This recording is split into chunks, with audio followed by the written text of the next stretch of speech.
Hi everybody, how you doing? Welcome back. We're here at beautiful Lava Camp Lake. Today is August 13th. It's not Friday, that's cool. And it's 2012.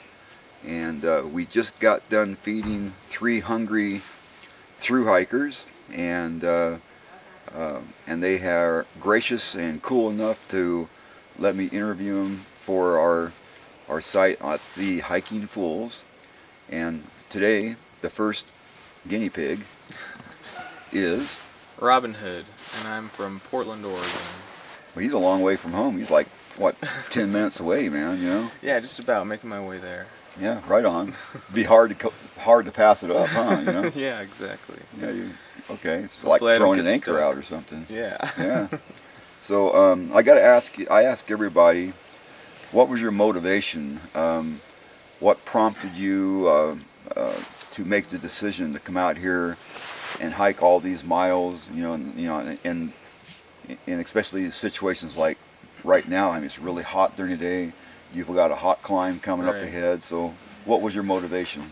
Well, when I first learned that there was a trail that went from Mexico to Canada, I couldn't get it out of my head. I learned about the CDT actually first before I even knew the PCT existed, and that was probably about 5 years ago. And then through doing a bunch of research over all that time, figure out this is the one for me. And I've always been the kind of person who likes to push myself and challenge myself. But it was never about, trying to hike, 2,650 miles. It was about getting out and getting away and getting into the woods and having the solitude and just being outside of society. So kind of whenever I stop in town and turn on the news, it reminds me why I want to be out here. I can totally understand that. I think everybody watching understands what you're saying. I mean, the news, if you want to be depressed, watch the news, man, So what's your favorite part of the camaraderie amongst the thru hikers?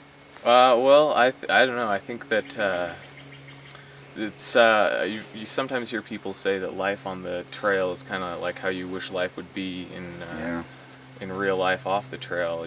Everyone is so willing to help each other out immediately, and you don't just kind of pass by people and nod your head. You're always curious about what's going on, what are you doing, and how you're doing, and everyone wants to be everyone's friend, which is different than normal life. I mean, I kind of hate to say this, but to be honest with you, in my opinion, the internet, which is where people are going to be watching this, is one of the purposes, or one of the culprits for society being the way it is. Media and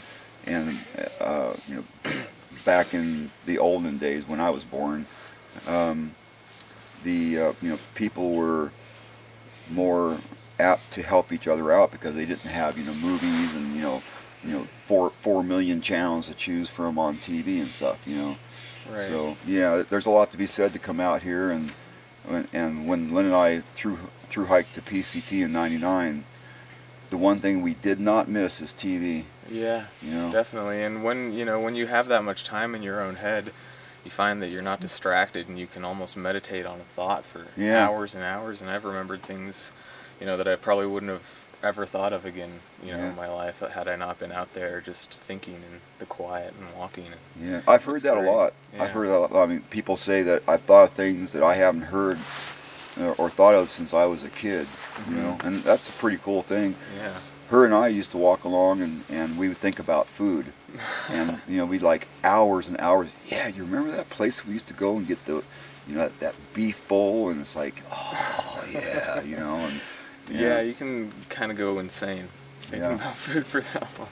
So yeah, talking about insane. I understand you have a funny story that you'd like to share with us. Yeah. So when I was in Sierra City, I'd never been into an old California mining town, gold mining town. I didn't even know if they still existed, but it was kind of like one of those towns you walk in and you think, wow, if there weren't cars parked on the streets, this would probably look the same way it did 200 years ago.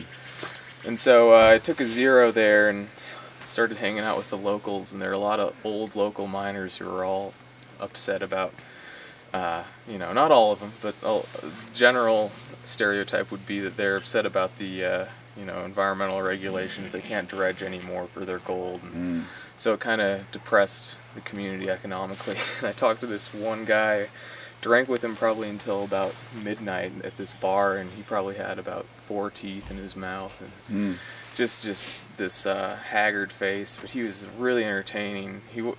He somehow was able to answer like all the Jeopardy questions that we're playing, which was kind of crazy. But started getting kind of drunk, and he kind of got really quiet, and he looks at me and says, "I don't want to freak you out, but we got flying saucers around here." Okay.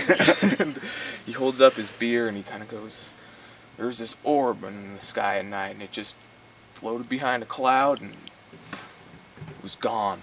Wow. It sounded like he was describing the moon to me, but yeah, that's kind of bizarre. Yeah, just then my friend turned on Led Zeppelin on the jukebox, and this guy, his name was Bob, he just lifts his beer, he says, "I believe in flying saucers, and I believe in Led Zeppelin." He just started rocking out, and then he got really quiet again, tried to make sure no one else was listening, he said, "And I'm voting for Obama." Well, he doesn't have my vote anymore, then.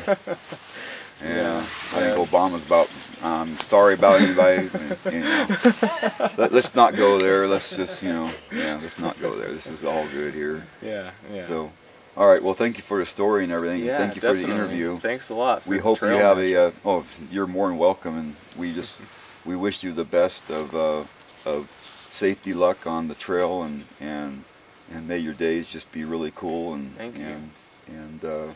And internally energetic, or however you want to say that. Definitely. Well, all right. I appreciate it. Thank you. All right. Wave goodbye. Thanks. Thank you. All right. Bye.